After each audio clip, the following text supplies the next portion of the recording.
El Capitán América es un superhéroe que ha tomado mucha popularidad y relevancia en los últimos años. A pesar de ser creado en 1941, este personaje siempre había pasado a segundo término, siendo superado por personajes como Spider-Man, Hulk y el mismo Wolverine. Pero afortunadamente esto cambiaría en 2011, cuando se estrenó El Primer Vengador, la cinta que adaptaría el origen de este personaje y formaría parte del universo cinematográfico que Marvel estaba creando. Por eso hoy hablaremos del Capitán América, del MCU. El encargado para darle vida a este personaje sería Chris Evans, un actor que físicamente era el Capitán América, pero creaba muchas dudas tras su frecuencia en comedias, e incluso causaba algo de disgusto por haber interpretado con anterioridad a la Antorcha Humana. Lo que nadie sabía es que tras 8 años, 7 películas y 2 cameos interpretando a este personaje, Chris Evans se consagraría como el Capitán América definitivo y uno de los superhéroes más populares y queridos por los fans. Pero, ¿qué fue lo que pasó? ¿Qué fue lo que hizo Evans para que este personaje tomara tanta relevancia? En lo personal conocí a este héroe en la cinta animada Ultimate Avengers, una película entretenida cuyo eje central era el Capitán América, un héroe perdido en el tiempo que tras años de ausencia vuelve para seguir sirviendo a la humanidad y así darse cuenta que sus enemigos están más vigentes que nunca.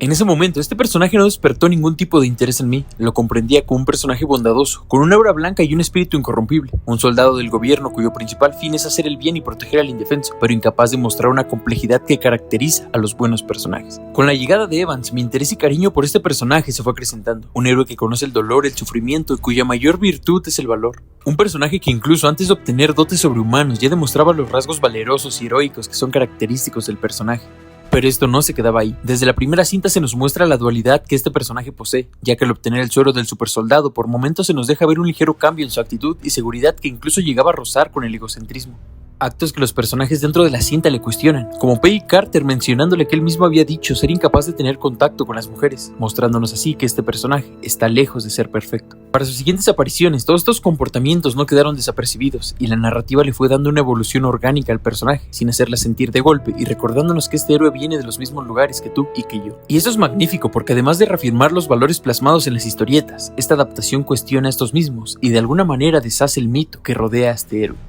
Tenemos como ejemplo los prejuicios que Rogers le tiene a Stark únicamente porque la imagen de este no embona con la percepción del Capitán América en cuanto a lo que es lo correcto, llevándolo así a tener diversos roces y diferencias con este personaje, además de que dichas diferencias solo crecen y crecen hasta un punto de ebullición que nos lleva a un conflicto físico en Civil War. Pero también tenemos un Capitán América que sufre, que siente y que se cuestiona. Por ejemplo, en El Soldado del Invierno vemos cómo este lucha por adaptarse a este nuevo mundo y ponerse al día con los sucesos ocurridos durante su ausencia, y cómo eso le causa un dolor y horror indescriptible que Chris Evans transmite de maravilla mediante gestos faciales. Por otro lado, también tenemos un Steve Rogers volviéndose prófugo de las autoridades a las que sirvió por varios años porque no estaba de acuerdo con las actividades y planes que estos estaban llevando a cabo. Y esto añade una capa de profundidad más al personaje porque vemos una persona que está dispuesta a llegar hasta las últimas consecuencias, abandonando incluso todas sus comodidades con tal de defender los ideales que lo constituyen, ya que él entiende que de no hacerlo así sería peor que estar muerto. Y finalmente tenemos la característica que más representa esta adaptación, una persona cuya mayor virtud es lograr crear la inspiración y coraje necesario en las personas para afrontar situaciones difíciles.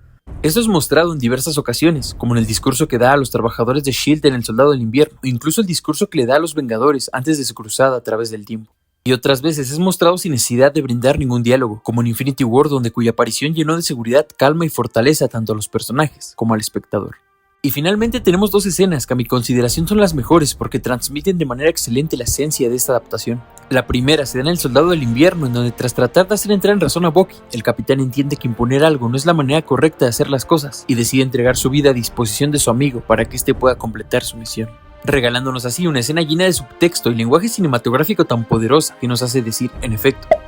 La segunda escena se da en Endgame, donde tras ser el único en pie de sus compañeros y tener enfrente a una flota dispuesta a deshacer su hogar, tenemos a un Capitán América que con un inmenso daño, lesiones de gravedad y sin apoyo, decide hacerles frente, dándonos así la muestra del espíritu inquebrantable, la fe y esperanza de que siéndote fiel y haciendo las cosas bien, jamás estarás solo.